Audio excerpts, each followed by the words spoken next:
The Bliss Business Podcast, the show about empathy, connection, and consciousness in business. Today's episode is brought to you by Zero Company, your paid search, social media, and programmatic ad experts. Welcome back to the show, everyone. We're exploring how empathy, connection, purpose are transforming the future of business. I'm Stephen, joined today by my co-hosts, Mike and Tullio, and our special guest. So a recent McKinsey report shows that generative AI could add up to 4.4 trillion annually to the global economy. Yet for leaders, the bigger question isn't just about productivity and profit. It's also about how AI will reshape work, leadership, and culture. Today, we're diving into the future of work in the age of generative AI with one of the world's leading thinkers on the evolving workplace. Mike, introduce our guest today. Yeah, we are privileged today to have as our guest Professor Joseph Fuller. He's a professor of management practice at Harvard Business School. Joe, as well, is the co-lead at the Managing the Future of Work project, and as well the Harvard project on the workforce. So both of which are really there to explore how trends that we're going to talk about today, trends like AI, demographic shifts, and even evolving skills are reshaping labor markets. As well, he's the founder and former CEO of Monitor Group, now Monitor Deloitte, and his research has influenced policymakers, executives, and educators around the globe. Joe, as well, co-hosts the Managing the Future of Work podcast, which you will definitely want to tune into that. It's been downloaded over 2.5 million times. So, Professor Fuller, we are so privileged to welcome you to our show. Welcome. Well, thank you, Mike, and delighted to be with you and your audience. So, Joe, you've described the workforce as being at the intersection of demographic shifts, cultural change, and technology disruption. How is generative AI amplifying or accelerating these trends? Well, Stephen, that's a pretty involved answer, but let me highlight several things. The first is that AI is now being used by about 50% of the people in the United States, but people are more likely to use it away from work than at work so far. I call that the kind of science project effect, where you have a teenager, they suddenly tell you that they had a science project assigned 6 weeks ago and it's due Monday, and you're going to open up OpenAI or Anthropic or Grok and start scrambling. Companies are adopting AI at a slower rate than we thought they would, even though the technology is getting better at a faster rate than we thought it would. And I think that shows one of the several impacts AI is going to have on work, which is AI is, in my view, the most important technology for big organizations since electricity. And when you start deploying it in your organization, what you find quickly is that just bolting it on the side of the way you do things now doesn't work very well. You have to rethink the way you're doing things and reorganize the process to maximize the AI and to build from the AI up as opposed to bolt the AI on top. That's a big task.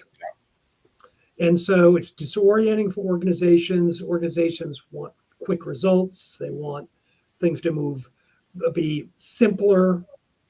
And so they're going slower. Now, there are a couple of other broader societal trends I'd like to mention. One is that in the United States, we have basically a zero growth population. And we've got pretty lackluster what's called workforce participation, prime working age people who are actually seeking work. And AI is going to help address a couple of issues. There are many different numbers bandied about. You cited a widely cited McKinsey study, but it is going to make the workforce more productive. And that's really important because economic growth in a country basically is only driven by two things: productivity growth and growth of the workforce. So if you have a zero growth workforce, you really need constant productivity growth to drive things. It's to enable a lot of people to take on jobs that were foreclosed from them in the past. Everyone focuses on this question of, oh my gosh, it's going to replace some jobs. It absolutely will. And there's going to be a significant period of some unease and disruption.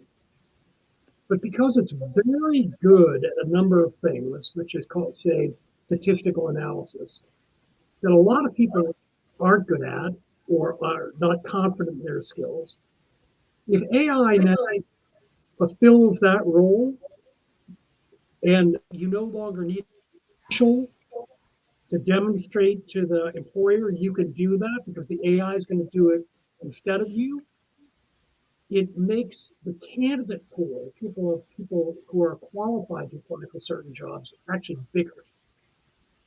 Because if that hard to get credential is no longer a qualification, the final thing is that it really does a lot of parts of work that are dull, dreary, dumb for you. And so it can really improve the quality of people's work life if they're allowed to be creative with it and put it to its highest and best use. Now, one of the things I wanted to ask you, we often talk about rethinking how organizations align around human agency and purpose. Personally, it's been a mission for me as one of the co-founders of radicalpurpose.org.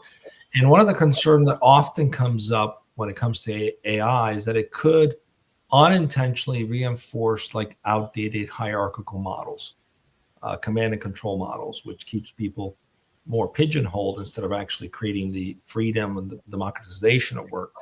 So instead of enabling more distributed, empowered teams, some are concerned that it could enable more control. How do you see AI influencing organizational design and autonomy? There's no reason that it shouldn't be a major boon to both of those things. I think what you're describing, Tullio, is a not unexpected reaction from a lot of executive decision makers in companies that overcredit their understanding of AI, have been scared by press reports and their chief counsels and sometimes their chief technology officer that this is dangerous. There are big cyber issues with it, cybersecurity issues, data sovereignty issues. What if some person in the marketing department uses somebody's copyrighted material and then we get sued? Go slow, be cautious, incremental change. AI is a tremendous democratization of knowledge. It allows people, if you just, in marketing services especially, if you look what it can do now in terms of visual representations, creating graphics, you can develop an entire campaign and be in the morning with multiple different, everything from fonts to photographic collateral, video collateral, it'd be A/B testing in the afternoon, refining it overnight, and launching it the next day. Things that took weeks and weeks and weeks. It allows people who are only vaguely familiar with an important subject that someone else in the organization knows more about to build their familiarity a little bit, be more empathetic to the challenges or issues that other person is facing. It allows a much more dynamic communications using AI as what amounts to a personal assistant. So it will listen to, transcribe, and just circulate summaries of your meetings. I mean, the opportunity to unlock productivity and make decision-making more dynamic, discussion more informed. It's just another crazy thing. The most recent analysis shows that AI coaching is now virtually indistinguishable from, in its effectiveness, than human-to-human coaching. Wow. So the opportunity to unlock potential, to make organizations more productive, to make work have fewer burdensome points. Now, that's all on the asset side of the ledger. AI is going to truncate the number of entry-level jobs in lots of fields, particularly the types of fields that many of us would have aspired for our kids to get. Entry-level professional services jobs, entry-level technology jobs. And you can already see that with the impact of things like Claude Code, powering tools like Cursor, making unemployment a problem for recent computer science graduates. It's 50% higher than for their classmates, where historically it was the inverse of that. And it's because brand new coders are less good than Cursor. But senior software engineers are almost 60% more productive now because of these tools. So there are a lot of moving parts. We don't know where it's going to settle, but the potential to democratize information, decision-making, improve quality of work life, I think I would say is now inarguable. Now you work, a lot of your work deals with future work, and there are reports that show that 70 to as high as 95% of these AI adoptions are either being abandoned or failing. And most of it is because the organizational design is too structured, too siloed. Mhm. It's not autonomous and agile the way AI would really thrive. Are you seeing companies beginning to kind of have that moment? It's like, this is not a technology change. This is actually a reorganizational or a redesign on how we do things, because it's bubbling up this industrial revolution that's still prevalent in even knowledge workers, and it's not working. What is being done about this in terms of? Well, that's a very accurate characterization, Tullio. And the first thing that's happening, as I suggested earlier, is that people are trying experiments that are badly designed. And so a lot of companies rushed forward with some experiments, and then they report the typical number you're hearing is 80% of them fail. MIT has a much more extreme number. Based on the work I've done with several firms, big firms in the space, I'd say it's more like 80% fail. My first question is, how do we know if that's a good number or a bad number? We've never done this before. Yeah, we haven't done this before, right?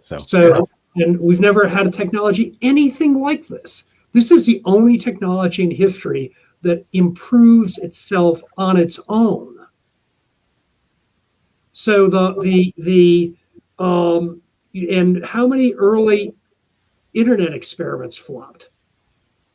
So the second thing is that the principal reason these experiments fail is the data that the model is being given isn't clean.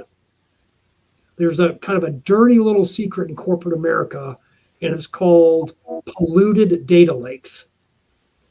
Companies spent lots of money in the run-up to COVID and then after COVID creating these data lakes. And why did they create the data lakes? Because the giant ERP systems, the SAPs, the Oracles, were a perpetual disappointment.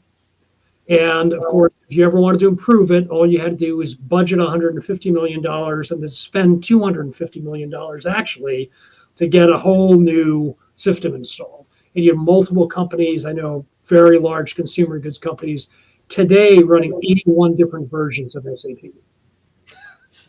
So they've got national subsidiaries, acquisitions,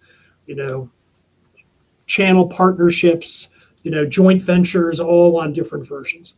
So we're going to create this common data lake. So they started running pipes from their various data sources into the lake. And some of the pipes came from beautiful freshwater springs. And some of the pipes came directly from sewage treatment plants. And some of the pipes came directly from phosphate factories. So the data lakes are heavily polluted, but happily, there's a big layer of algae on top, which blocks the view of all the crap that's in the data lakes. And then you run experiments using the data, and you find out the data isn't clean, it isn't tagged, we're not sure of it, and then you get a negative result. Interestingly, the two other problems that companies that are complaining cite is, oh, our staff don't know how to really take advantage of this. Okay, why are you running experiments if you haven't trained the staff? And the fourth one I think is fascinating. It's there really isn't any vendor support. That's true. Google isn't a B2B company really. They don't have a consulting arm. OpenAI certainly doesn't. Anthropic certainly doesn't. Grok certainly doesn't. They're beginning to fool around with it, and they're certainly partnering with the Deloittes and the PwCs and the Bain and companies of the world to try to deliver more value. But a lot of companies are kind of addicted to the customer success function of their tech vendors and kind of always calling them up, and how do I get value out of this? Well, there's no one on the other end of the phone right now. And so this general motif of, oh, this is a big disappointment, it's off to, a bad start. Yeah, you can take any tool from a chainsaw to generative AI, and if you use it wrong, you're going to end up, going to the emergency room or writing off a project. Yeah, definitely agree with you. There in terms of it's how the guidance in terms of how they're doing how they're implementing it. I think getting value is really starting with where are we having the biggest challenges today, right? What are the hassles? In fact, going back to your point about the mundane tasks that many workers have to do today, to be able to upskill them or use them in other areas. In our agency work, for example, we do a lot of work in regulated verticals, right? Compliance. Yep. And there are these individuals that have to, is this okay to say versus these rules? It's a very challenging, mind-numbing type of job. I would love to see for those individuals to be able to, and I think AI can have a very critical role. Maybe rather than having to look at these two things, maybe just create it from the outset in a manner that suits the regulation. That's a near perfect application for generative AI. Generative AI loves rules-based decision making where there's a lot of longitudinal data. So if you take every permissible, let's say it's a pharma claim for a pharmaceutical product, that medical affairs and the company has ever submitted and had approved, and you run the rule set and an explanation of a product, it should generate super high fidelity outcomes. And even if it has to be checked by an expert, 99% of the boilerplate will be immaculate. It's great at contracts. It's great at basic accounting. Look at what's going on with the big, I'm not talking about little local real estate conveyance law firms, Wall Street law firms beginning to reduce their intake because so much of the legal research can be done by AI. I don't need as many associates. I don't need as many paralegals. That sounds like a pretty, frankly, miserable job to have. But I think you should tell your clients that there's a agentic AI solution for that. I guarantee it. Exactly right. Exactly. So maybe digging into this a little bit further. So you've had the chance to kind of research the topic of degree inflation, right? And some of the barriers that creates when it comes to keeping capable workers out of some of the opportunities. Sounds like maybe you're in the camp of, hey, AI is going to be able to maybe help. But I mean, does generative AI have the potential to break down some of these barriers, or do you worry more that it's going to make it worse? Yes, both. AI is going to do a couple of things, both by changing work and through its very application. So let me illustrate. As I mentioned earlier, AI is going to be able to do tasks that a lot of people aren't equipped to do, and that will simplify the requirements for some jobs, broadening the number of candidates who qualify. A second thing is that as AI takes on more analytical tasks, think about a job almost like an ice flow, okay? Mhm. Some of the requirements are melting away. What's left? A lot of what's left are what we call social skills. The literature sometimes call them soft skills. I don't like that because it suggests they're easy or something. I mean, it's the ability to interact with others effectively. It's EQ, but more than that. It's the ability to go into an unfamiliar group and be comfortable. It's the ability to communicate spontaneously in a way. So let's say I'm describing a customer service issue to my superior, my boss, a peer of mine in the organization, and a subordinate of mine, that I can describe, email or in talking, what happened, what needs to happen. So each of those people gets the data they need and accurately and can know what they need to do as a function of what I said. That's good spontaneous oral communications or written communications. It is kind of professional skills like punctuality, being able to actively listen, jazz like that. They all become more important. And those things can now increasingly be assessed through AI-driven assessment tools. In addition to which, AI is going to really finally provide us two things that have been the source of degree inflation and the source of a lot of people being frozen out of opportunities that they might really be qualified for. Recruiters, companies, institutions rely on proxies to evaluate a candidate. Where did they go to school? What was their grade point average? How many years of experience do they have? Well, they use, it's not that those things are irrelevant, but they very often militate, I should say, against candidates with different backgrounds, different ethnicities, different life circumstances, caregiving responsibilities, mental health issues, whatever else.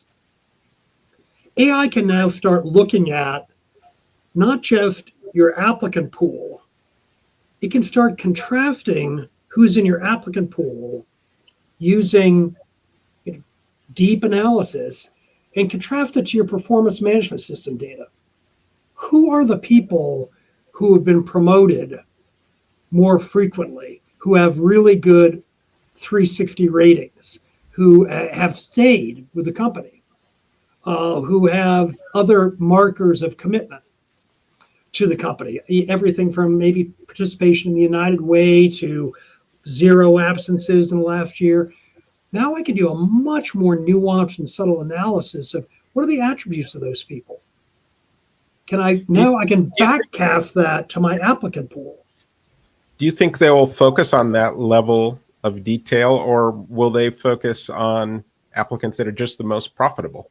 Like, this is the one that's making me the most profitable, and you end up, like you mentioned, kind of not having that 360 view, and you end up kind of promoting, I don't know, you could get the sociopaths or something like that. AI, if it's got that bad data that it's optimizing toward, it's going to optimize toward that, right? If you're going to bring Wall Street into it, okay. I'm just kidding. Well,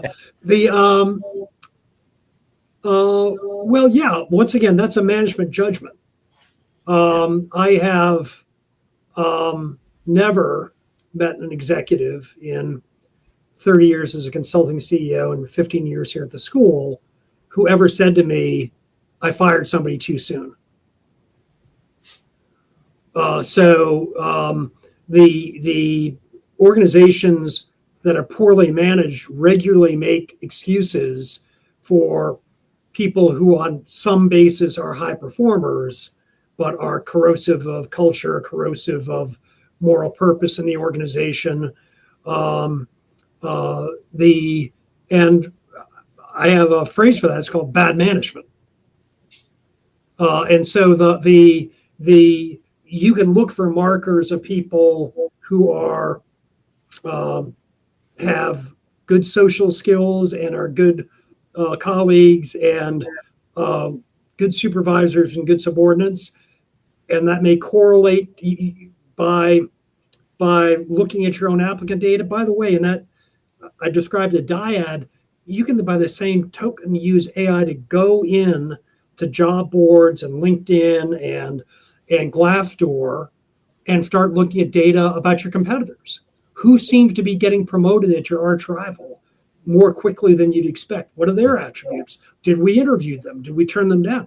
All of this will, if you've got decent digitalized data, you'll be able to do that in nanoseconds. It'll take it longer to load on your screen. It'll take computationally to find the answers.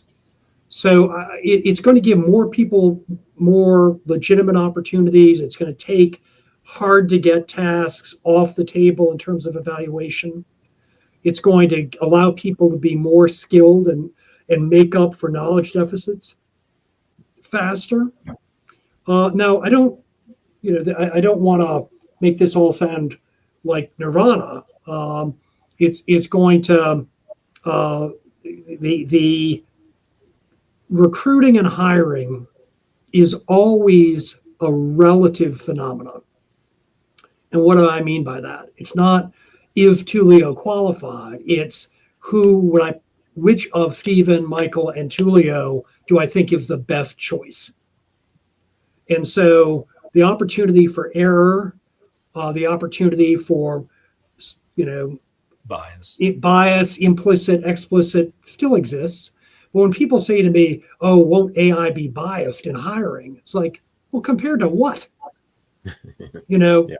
The how many times have you heard somebody really have enthusiasm and you find out that the person went to their alma mater, or the person supports the same sports team they like, or it's somebody's first cousin. I'm not trying to suggest this is all insidious. I mean, a lot of that's perfectly logical. If I know a lot about the college you went to and I can look at your transcript and ask you about experiences, I can probably figure out, did you major in guts or did you actually learn something?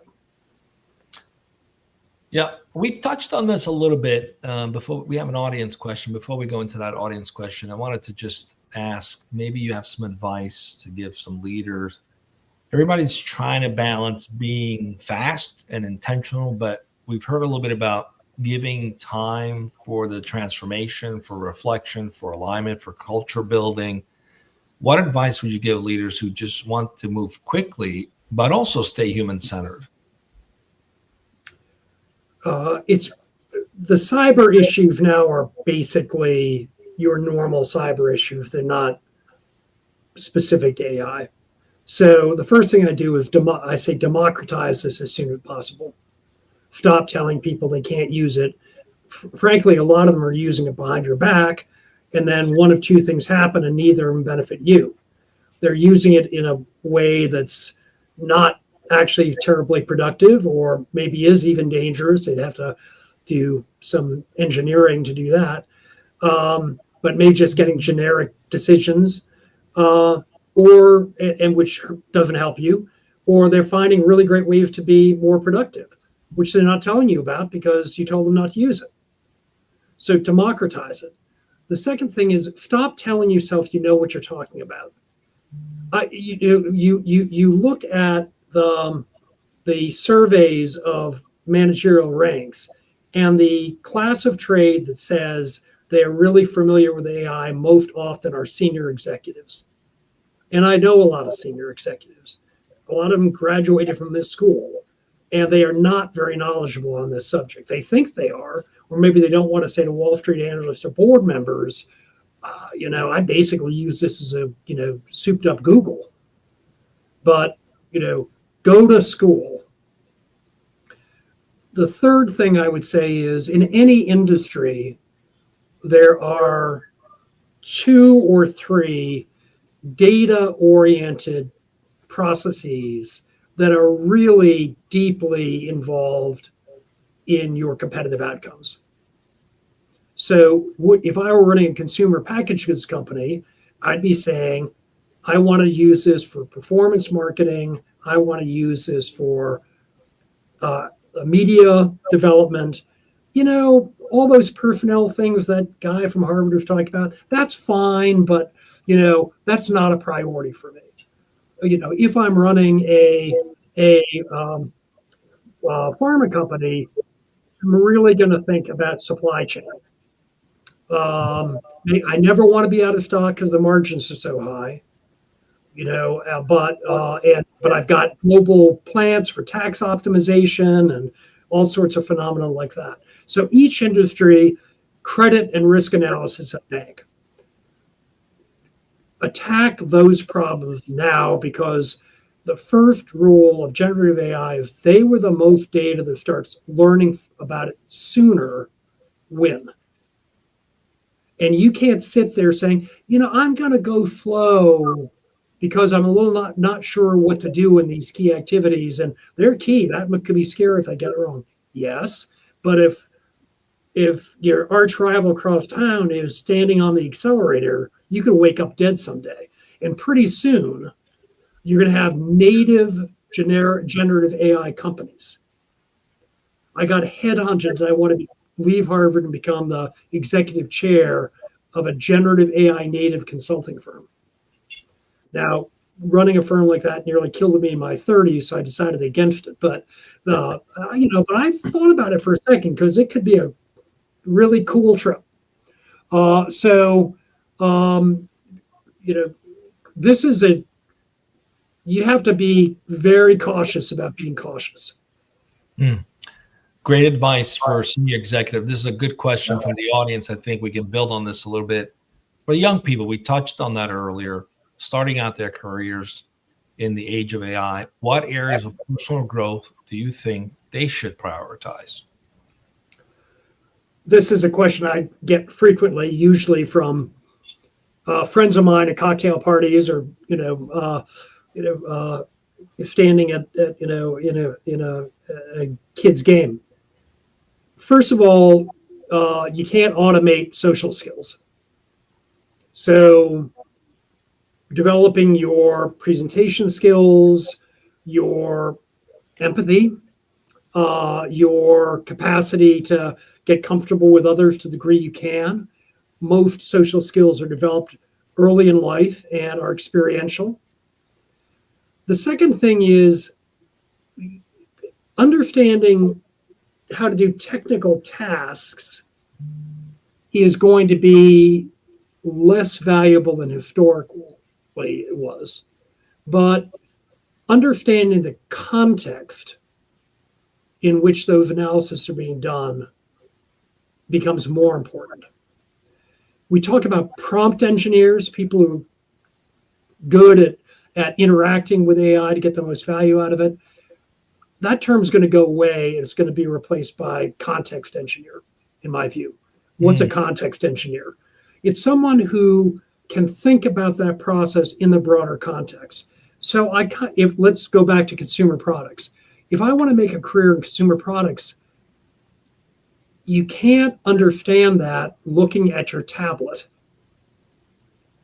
Get out there and understand it. Walk stores, ask customers things, read the good industry blogs, read the good industry periodicals, reach out to mentors or people that did go to your college or belong to your fraternity or sorority, or you just know, and ask them, how does this work?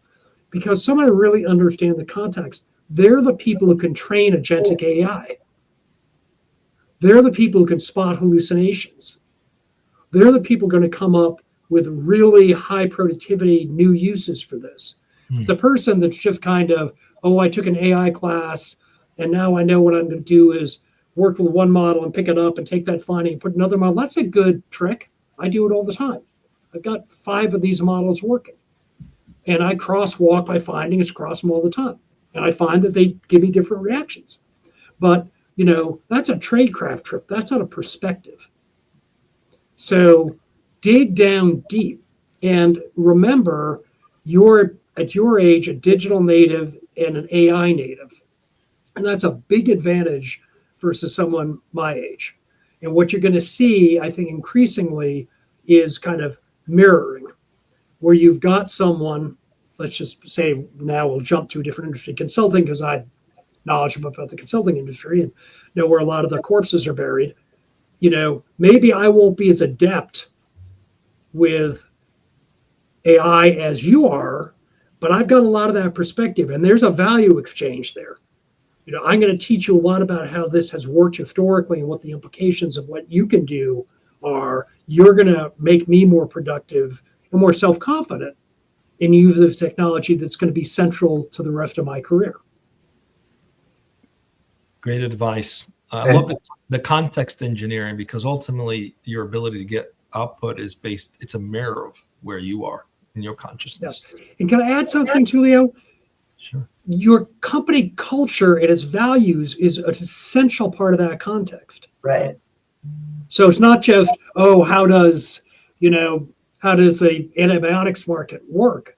The hard thing in any company, particularly as you get to managerial responsibilities, making a gray area decision. It's not, managers don't make more than entry-level workers to make obvious decisions. They have to exercise their judgment. One of those judgments is this what we want to be about?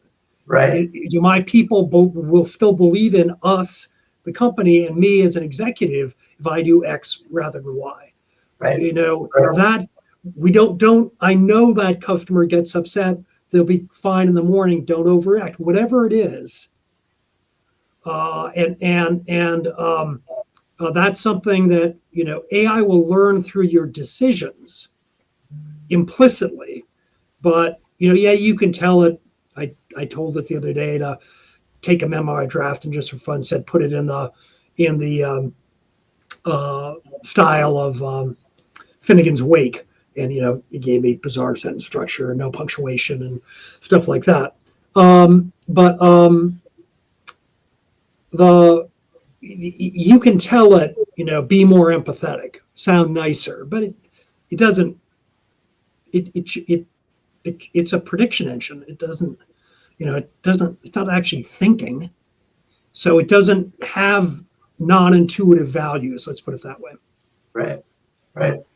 Yeah, that was actually almost like a perfect segue into our next segments. And we have maybe just a couple more questions for you, Professor Fuller. And I know we're starting to come close to the end of our time, but the next point is really around purpose. And we're big believers in the having a well-defined purpose. So I'm kind of curious, in your view, why would you say having a well-defined purpose is important? And then as it relates to AI, what do you see as kind of the deeper purpose behind integrating AI into the organization? Well, let me reverse those. I think in some ways what you'd say is you should be very cognizant of your purpose as you deploy AI. And you should be asking how AI was trained, and you should be looking for indicia that it's generating findings that somehow work against your purpose as you understand it. That might be a warning signal that maybe your purpose is going to be harder to maintain and defend in an era of generative AI, but it's more likely simply to be that AI doesn't get paid for nuance. It only answers questions as posed with the data it's got available to it, and can get confused. AI will look at a property casualty insurer and quickly find a phenomena that major property and casualty insurers know, which is if someone has a serious claim, go early with a preemptive offer, you'll save money. Now, if you're, the good hands people, is your purpose to go and maximize your profitability, or to be a good neighbor to get another insurer involved. Right. So we may not know that that's not the way we do business. We're not trying to con people who paid us 20 years of premium and now, give them a lowball bid and then not renew their policy because their house burned down. In terms of embedding your purpose, that's where you have to empower your people. They have to know that the company stands for something more than just maximum economic efficiency. Right. They ought to know that companies are successful when they're not all about that. Why? Because people are more motivated, they're more likely to stay, they're more likely to call out a mistake that they made or they've observed because they care about the outcomes. Now, in terms of a broader purpose for AI, I think it's just going to unlock a lot more human potential, make work less dreary and dull, make a lot of jobs more interactive because I'm going to spend less time filling out Excel spreadsheets and more time sitting with peers. It's going to create all sorts of new types of jobs. It's going to enable, I think, much more workforce participation by people who are shut out of the workforce right now. And all of these are societal priorities because certainly the developed democracies cannot afford the systems they've set up. So we need more productivity. We need more employment. We need people to be in the workforce longer. We need more efficient bureaucracies. And oh man, generative AI is going to be great. You could have one person work at the DMV and generative AI do everything else. So, and that might be a good ambition in Massachusetts. So. Yeah, no, I like that idea. So, hey, Joe, you kind of touched on this maybe a little bit in your last answer, but one question we ask everyone on the show is some form of this, and I'm going to change it slightly today. What role should love play in business?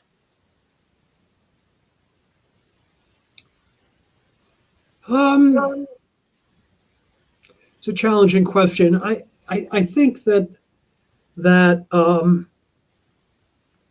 having, it's a terrible platitude, but I always thought a dilemma I had, and I've fortunately had it in my second career as well, was that, I worked very hard. I've traveled a lot.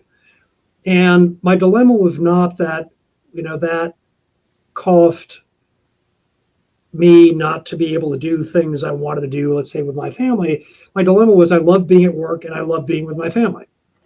And, that always caused the market to have to clear. And some years or months it cleared more in one favor than another. But more broadly, I think, I'm always a little bit nervous about familial analogies to business. But, I had dinner the other day with 4 high school teammates of mine. We were on a good team together. And, in a sense, we all loved each other. We cared about each other's outcomes. We cared about how the other guys felt. It's obviously a boys' team. We cared about the coach. We cared about representing our school well. We've cared about some of our teammates, who died prematurely. And it lasts. And that capacity to empathize and see the best in the other and have affection for that other person's capabilities is integral to high performing teams.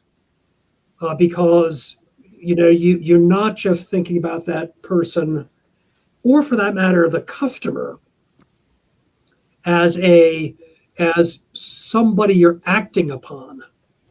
I thought one of the big changes in Wall Street that was unfortunate was when the big banks stopped thinking about their clients as clients and started thinking about them as counterparties.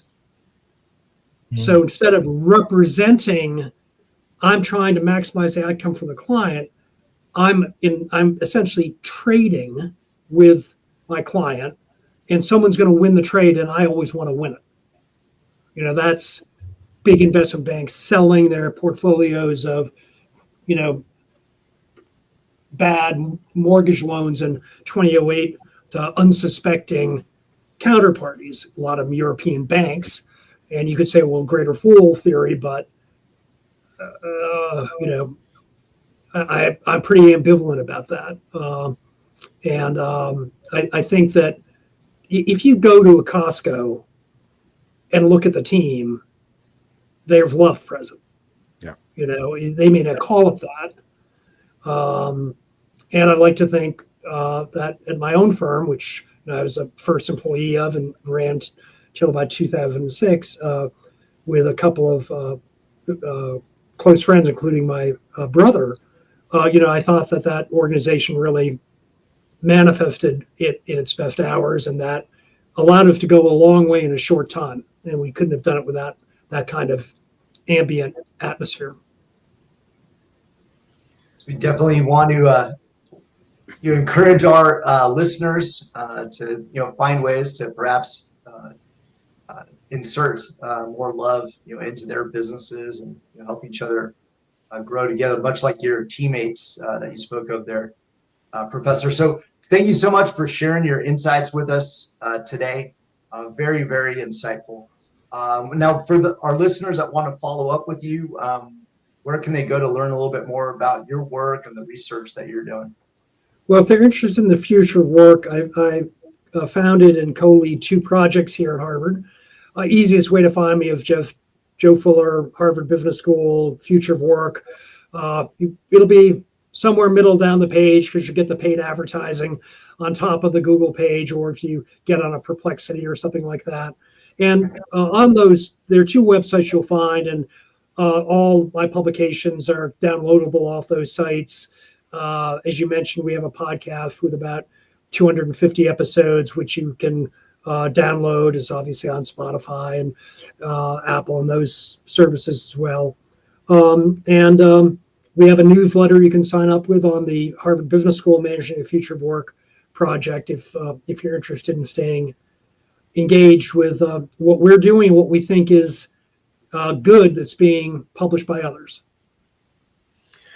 Joe, thanks for joining us. And to our audience, thank you for the questions, and thank you for joining us as well. If today's conversation sparked new ideas about the role of AI in shaping the workforce, please share this episode with a colleague, and we will see you next time on the Bliss Business Podcast.